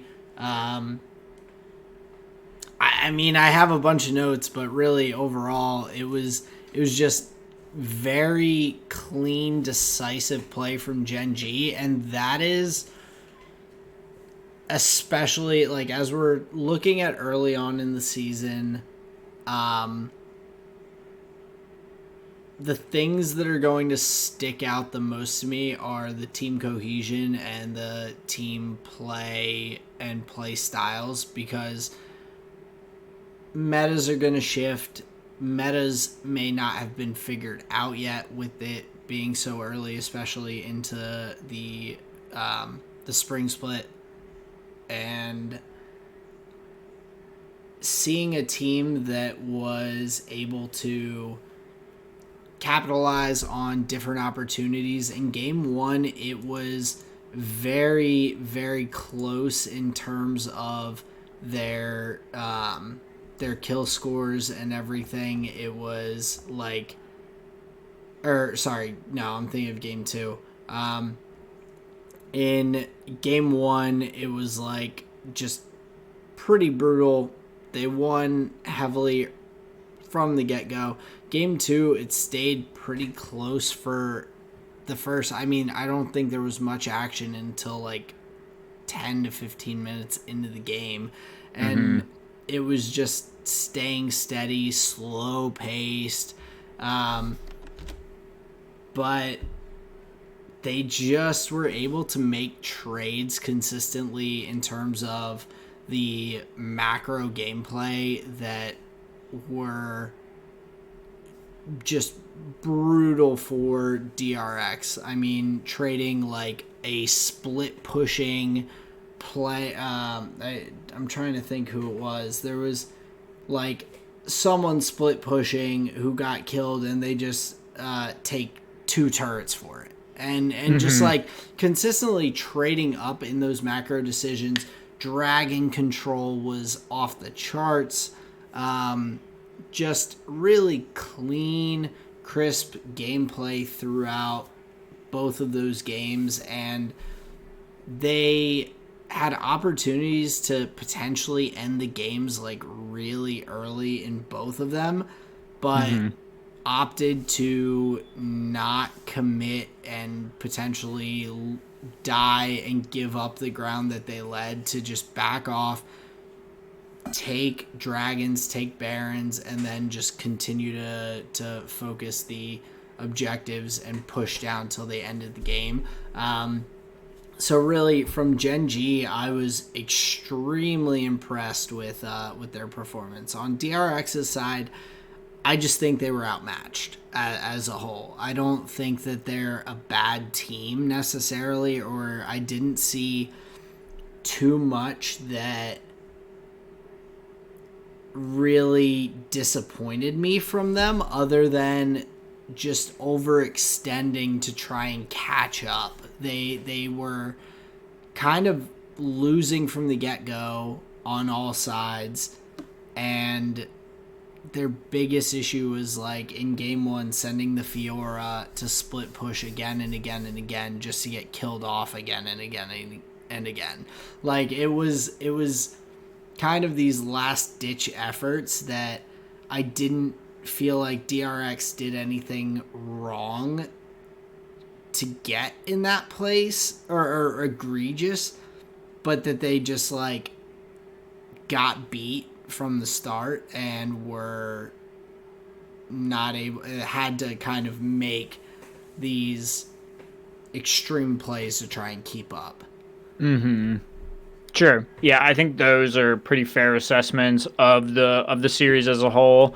Just a couple of things I'm going to highlight here from the series. So, from the Gen.G perspective, Chovy's still on his Silas Akali. These melee assassins just work really well. One note that we're going to start see change the way the mid lane is played and built is the Rod of Ages has come back.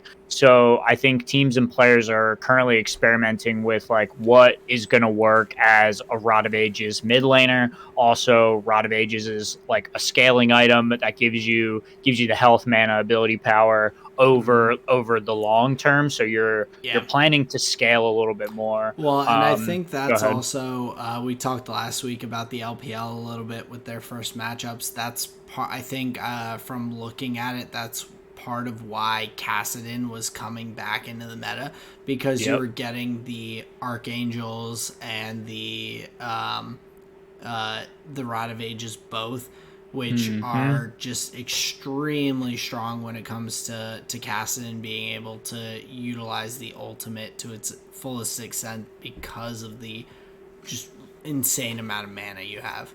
Hmm. Yeah. So the Archangel staff plus the Rod of Ages, just classic scaling item combo. You see, things like the Rise, the Cassidon. I imagine Twisted Fate could probably play that build in the current state. I imagine it's something that Oriana would really like as well. Yeah. So I think we're going to see some of these more scaling comps come into play. Meanwhile, kind of flipping the tail on that is Chovy playing these assassins, but Akali and Silas still really strong, so that fits his play style. For the DRX side, I mean, they were the winner of Worlds just a couple of months ago, but most of those players have gone. The whole core of the roster is gone.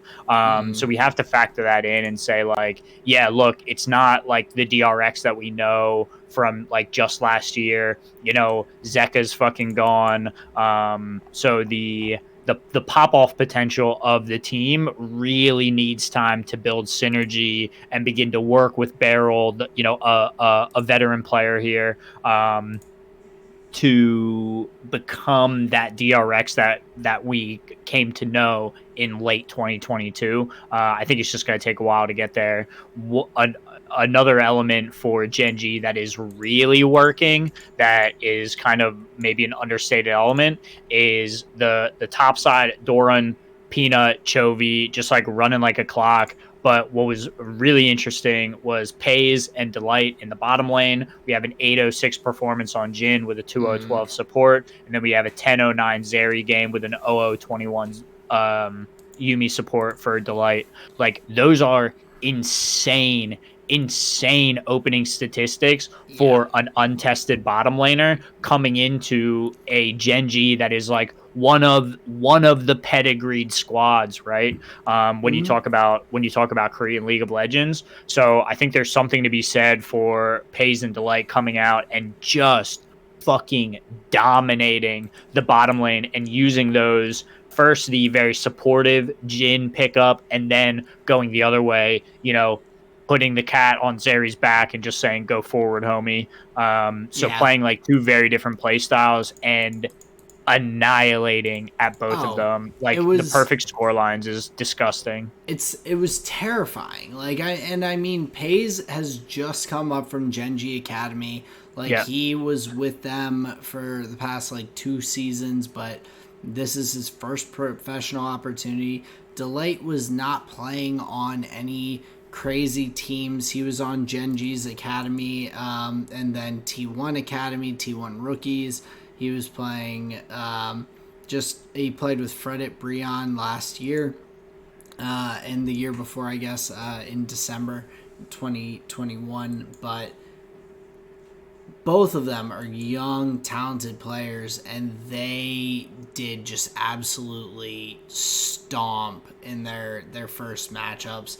There was I was like in my mind repeating what the casters were saying, but they were talking about uh, towards the end of game 2 how Pays was going in on the Zeri, and basically just that DRX was constantly backing up because the Mm-hmm. Zeri was just running them down, just diving through walls and just putting out the damage immediately, and then finding the next person and running them down, and just DRX constantly just running back towards their base as soon as a fight starts out because they're immediately getting fucked.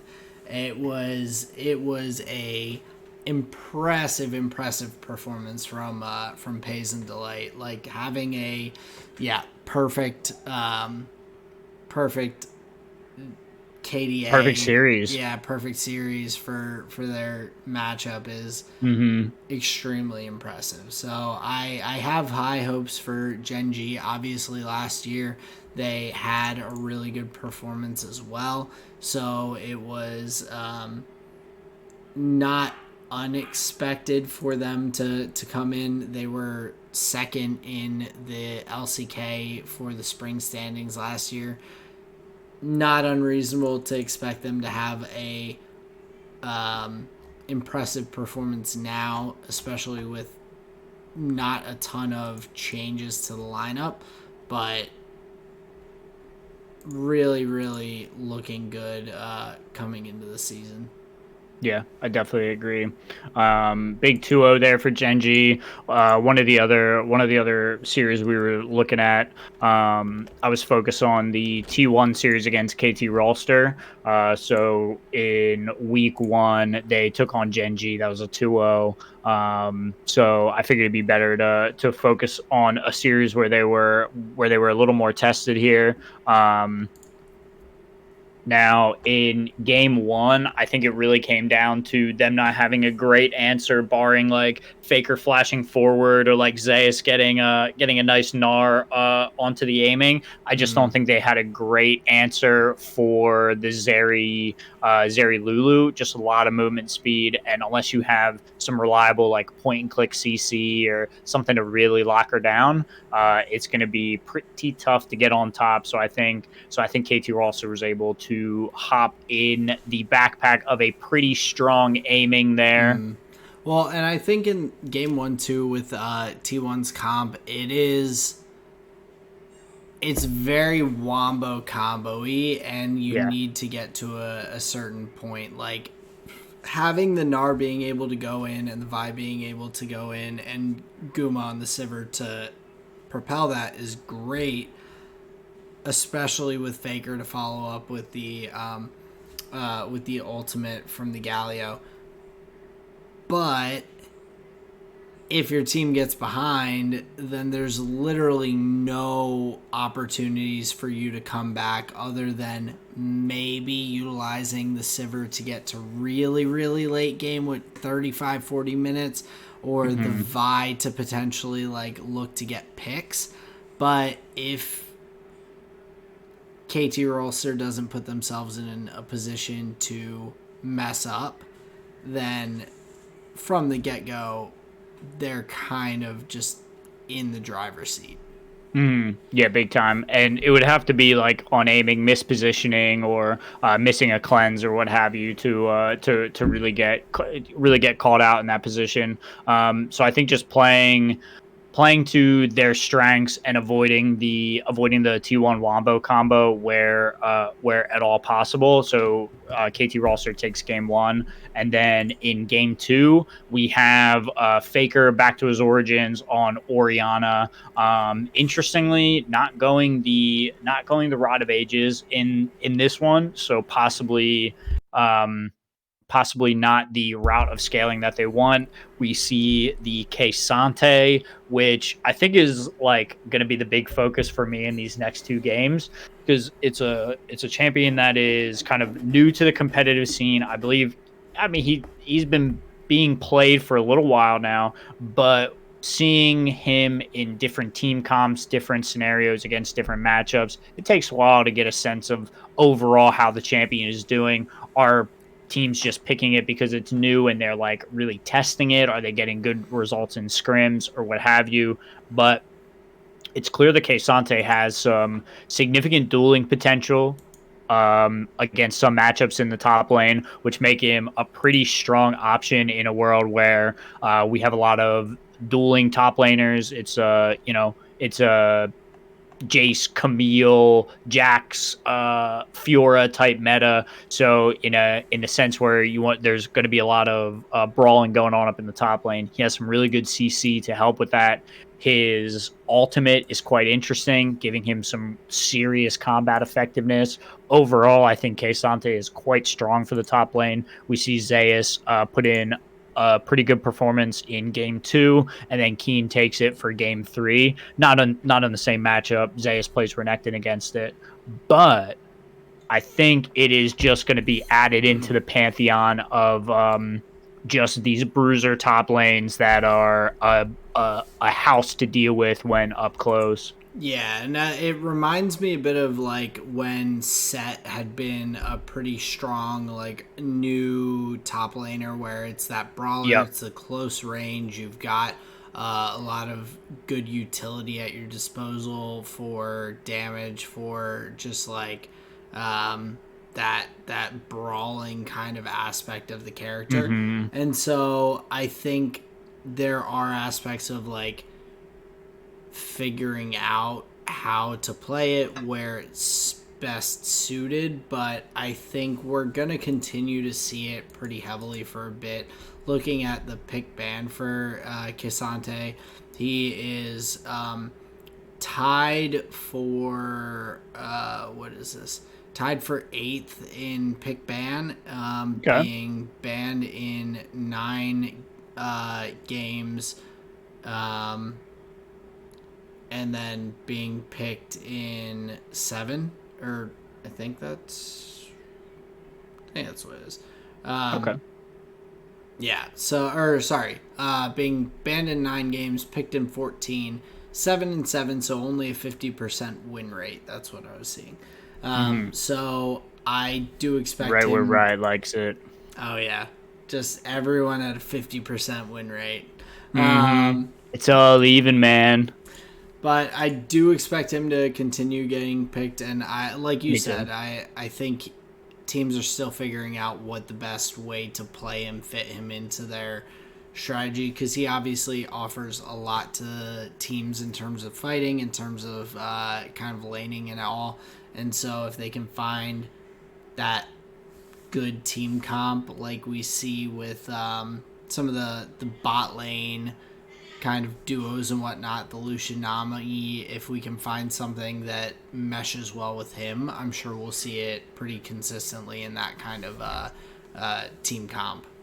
Mm-hmm. The other interesting note about the series that I thought was really fun was the three different mid matchups for BDD and Faker. We got to see a couple of different flavors, and I always love that in a nice little best of three when you have these just ridiculously seasoned mid laners, large champion pools, have played against each other good number of times, so they would well maybe I shouldn't say that. What you would say is be very familiar with each other Mm. as opponents, and you see them just going champ for champ and all really trying different things against each other. Those are always fascinating matchups to watch. Watching Faker on the Kassadin in Game 3 was pretty exciting. Unfortunately, I think this Void Fiend is going to be here to stay. He's going to be on the ban list. Teams are going to be trying to pick him up because the playstyle seems really strong, and especially with that Rod of Ages Seraph's build, like you're just scaling into infinity, and who doesn't like that? Well, I mean, I know Faker fucking loves that. He loves the Azir, he loves the Kassadin, he loves the Rise. But Hmm. just the performance on the Kassadin, that has only gotten through. It's just a couple notches up on the Kesante, on the pick ban list. It has Hmm. been banned in 24 games, picked in two, and Yep. is 1-1. So also at the 50% win rate, but um, it's pretty wild in a best of three to see six different mid lane champions get picked. Like Hmm. That's that's fun. a pretty cool spot to be in, really, and five or four different top laners too. Like Hmm. that's not too shabby. No, I agree. And so yeah, I think overall T1 playing pretty well right now. I'm pretty sure KT Rolster is the only game they've dropped so far. They're that Mm. first game in the series, but obviously, long spring season ahead of us. But yeah, just really exciting to see some of the top level play from some of these guys. Just it for as long as we thought the break was, we're just right back at it, and it's super super fun. Oh, Now, absolutely. one of the other matches we took a gander at, we thought it was going to be a bit of a highlight here, but and why don't you tell us about the old El Clasico Fnatic versus G2? Um, there's not a ton to talk about, to be honest. I Hmm. mean, it Hmm. Hmm. was coming into the first week of the LEC EMEA. We had the G2 Fnatic matchup on day two. It was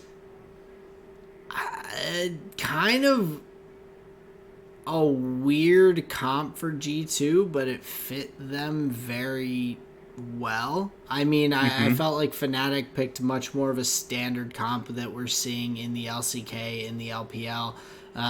G2 going with the Jax, the Viego, who we're not really seeing quite as much. And then especially with the Draven in the bot lane for Han Sama.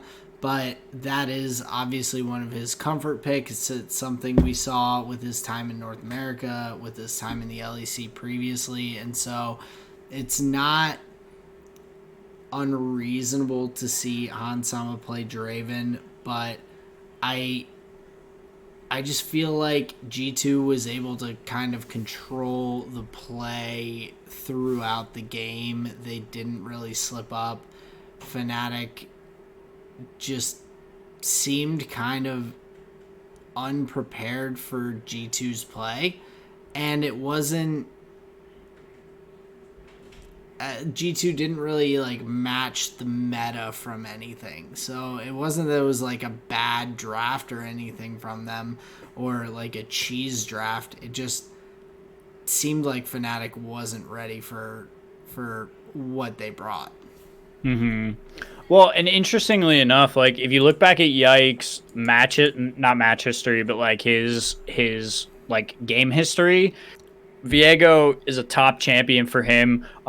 So if you wanted to put G2 maybe like off kilter, you ban out their young jungler who has a very large match percentage on Viego. So if anything, him being allowed to play Viego is kind of odd to me. But yeah, you're right. Mm, I think the Fnatic comp looks very similar to anything any of the Koreans would be playing, anything the Chinese teams would be playing. But I want to stick on that Draven pick. The way I understand it is it's a choice that you have against the Zeri Yumi that you can mm, play. Not many players have that like tool in their kit, but Hansam yeah. is one of them.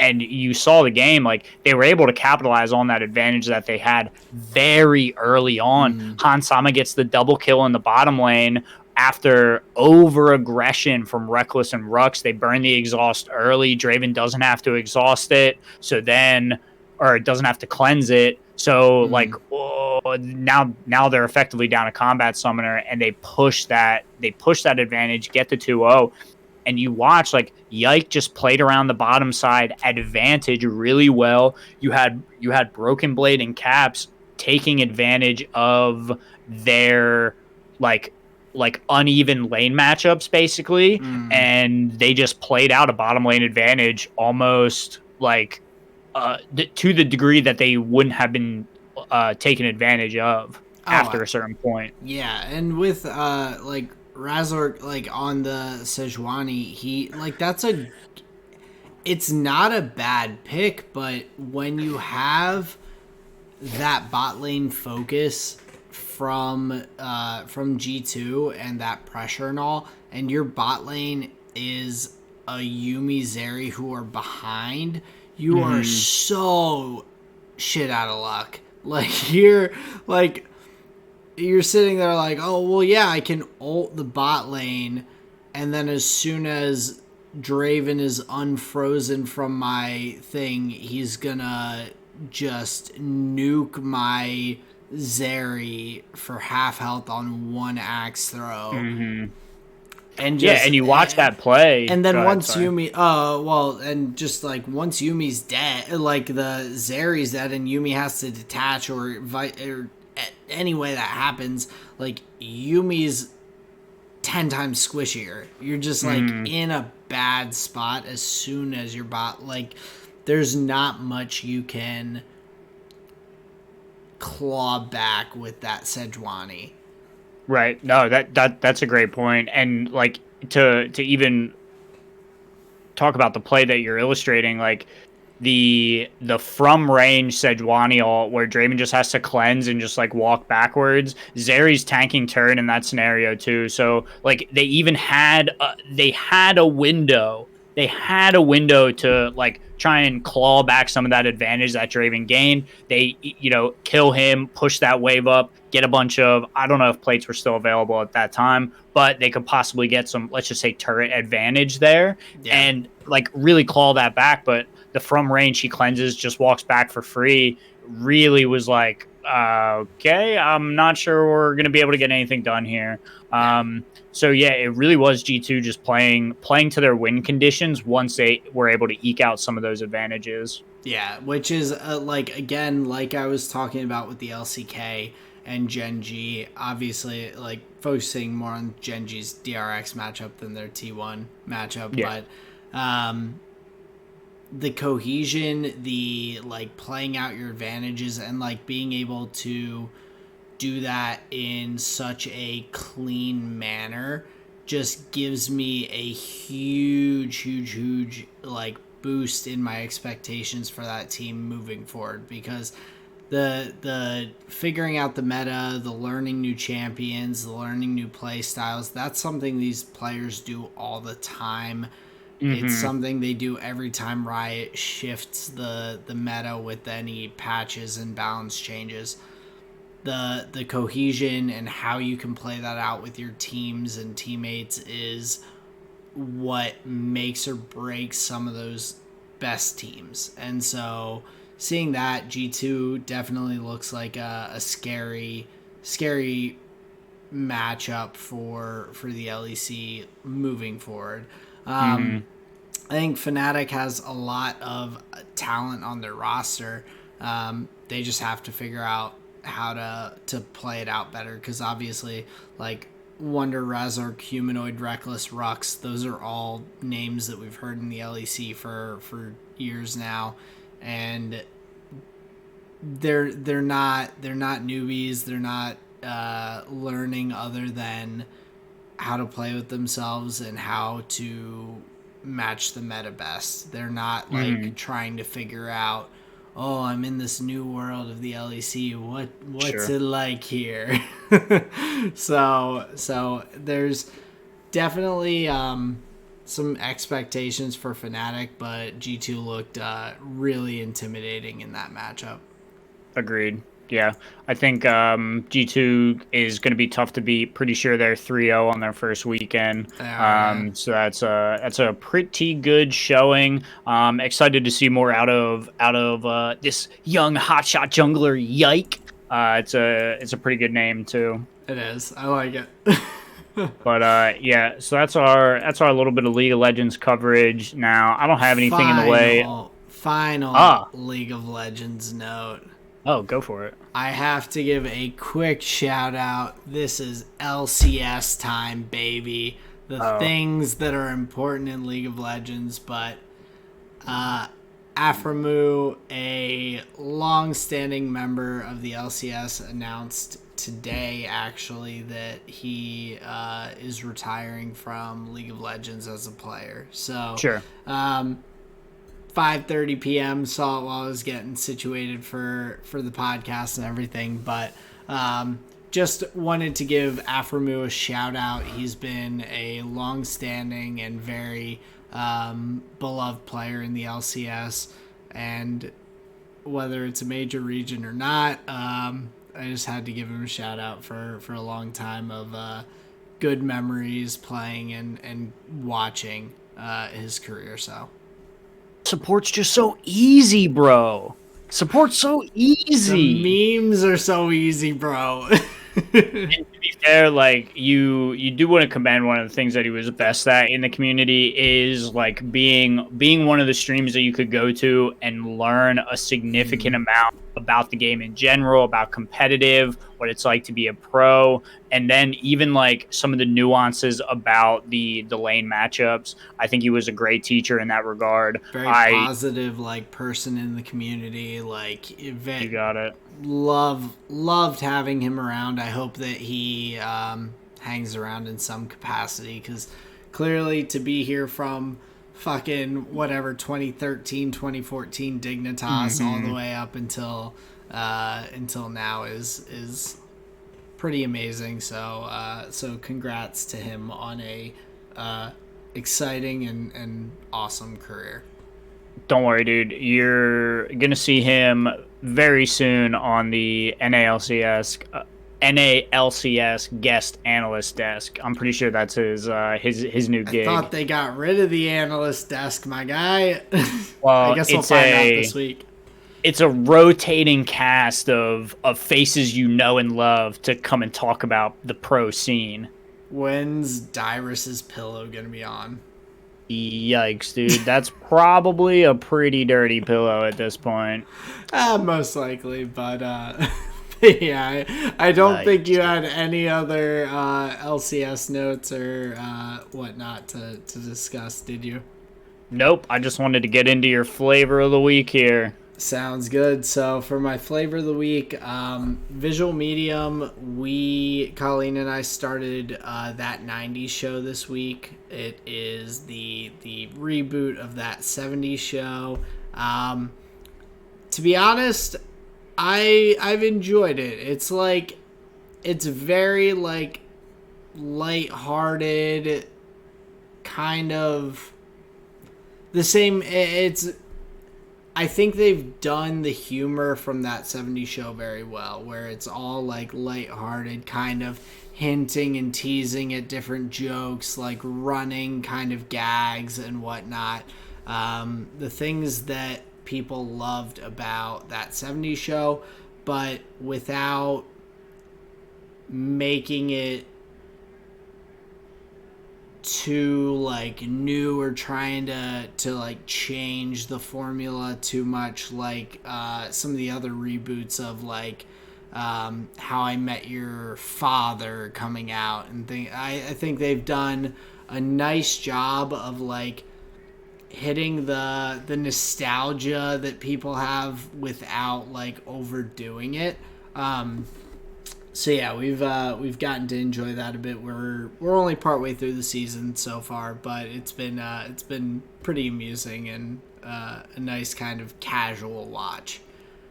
Gotcha. That's an interesting one. For my music, it's not so much music as just I was thinking about. So I mentioned Colleen and I are going out to Colorado in the end of March, and so I'm hoping that we get a chance to go out to Red Rocks. Just like I don't think there's going to be many concerts in like late March because of the weather and whatnot. But I want to get out there, check it out, just to see and get an idea of like what it would be like at the venue for like Colleen's gone to shows out there for like EDM artists and whatnot, and I think it would be cool to check out. So it's just something that's on my agenda of like a place I want to see while I'm out there. So I'm looking forward to hopefully being able to fit that in the schedule. And then for my food this week, over the weekend, as I mentioned, we had people over to watch the Eagles game, and I did Saturday morning. I went and did some rock climbing with my friends at their rock climbing gym they go to, and came out, and I was like, all right, I gotta go home and get some snacks for when people come over to watch this game. I like popped by the one grocery store near me and was like, all right, searching through trying to find stuff, and I found some frozen wings, and they had a really like solid aisle of different like ethnic foods and spices and whatnot that I don't find at a lot of grocery stores in the area, and so I found some banging Jamaican jerk seasoning and got a couple bags of frozen wings. I like used a recipe I'd seen recently to like get them nice and crispy using some baking powder with like the mix of all the seasoning. Cooked up some really solid wings, and Hell yeah, and got to enjoy those with friends, and everyone liked them. I was like nervous because I haven't done that like big of a scale of food for everyone. Usually it's just the easy stuff like New Year's. I think we did like meatball subs and mac and cheese, like the things that like are not as, they don't have as much potential to like fuck them up. Right, unfuck-upables. Exactly. So doing that with the wings and like something I hadn't tried before, I was like, I hope it turns out. It turned out pretty good. So it was a nice weekend. Some yummy food to watch the Eagles. But that is my flavor of the week. Nice. So I've got something for you. Have you ever heard of or had Muddy Buddies? You may know it as like dog chow. Yes. Yeah. Yep. So we got the rice checks with the peanut butter and the chocolate and the powdered sugar. Bro, we made like, some homemade. I was sitting there like, I know what that is. I'm like, what the fuck is that? And then you said the dog chow, and just immediately I can taste it. I'm salivating. You got it. Bro, we made homemade Muddy Buddies. Like a whole, like, I'm talking a lot of them. Yo, we have been snacking, my G. It's crazy. It is like, it should have been. It should have been. Demolish them. Holy shit. It is so good. One of the things we were watching while snacking on our dog chow, the old, I think it's like 2005, maybe 2007, Timothy Oliphant film Hitman, based on the video game, and I remember it being a little tighter than it was. Like there are some really funny things like why the fuck are they here? Like what is this for? When I sold it to Sarah, I was like, "Oh, dude, it's a sick movie, blah blah blah. Have you ever seen it? Da da da." And like she's passed out halfway through, and I'm over here just like, "Yeah, I think this was better when I was 15." Yeah, well, that's like me in the Star Wars episode 1, 2, and 3. Mm-hmm. Like I was a child when those came out, and I Oh, dude, fucking loved them. And going back, I'm like, what is this dialogue? I'm like, right? how did grown adults write this? I'm Exactly. I'm blown away by the performance, to say the least. Then and now. Well, and then you have you take off those rose-colored glasses, and you're like, oh man, okay, so that's what these people were talking about. Blown away in a Um, different way. right, right, for sure. So yeah, this one didn't age that well, but I have to say it was still an entertaining watch. Nice. There's something about the 47 and Inspector dynamic. Both of them are played by pretty strong actors, so Mm-hmm. like there is like a lot of good stuff in the film, but most of all it's just like campy action type stuff. Fun watch. And then Yeah. my music here for the week is Music to Be Murdered By. I went back to a more recent Eminem album. He constantly impresses with the wordplay and the lyricism, but I am like turning off songs based on the chorus and like some of the themes. I'm just like, bro, His these are choruses are kind of brutal with they're some of kind them. of dog shit. Yeah. Yeah. So Is real tough. he needs someone to do that for him. I definitely agree, but some of the features on that album are really cool. There's a bunch of like really good songs, but yeah, just overall, there are definitely better hook makers out in the world. But goddamn, his rhyming is impressive as ever when you go back to it. Love it. But yeah, that's been my flavor of the week here. Nice. Um, Yes. yeah, it's one that I haven't listened to that much, so I might have to go and take a listen and hear some of the great lyricism and terrible choruses. What's fun is it has like the Alfred Hitchcock intro and some like interludes, so it paints this like kind of horror movie-esque vibe That's in the cool. whole thing. So overall, like the shipped little idea, it's pretty cool. Like Yeah, effectively it's like this little concept album. I like it, but yeah, it'd be a good one to go back to. yeah, I'll have to take a look. But There you of go. course, after the flavor of the week, that brings us to the end of the episode. Thank you all, of course, week after week for listening. We really appreciate it. Check us out on Google Podcasts, Spotify, Twitter, YouTube. On Twitter, we're at Tall and Short of One, and we really appreciate everyone just joining us week after week and having a fun time. So thank you all for listening. Tell your friends. New episodes drop every Thursday. Get them while they're hot and fresh. Yeah, like Aaron said, just thank you so much, guys, for tuning in every week. We appreciate your time. We appreciate you so much. We look forward to seeing you next week. That has been another episode of the Tall and Short of It podcast. Peace out, everyone.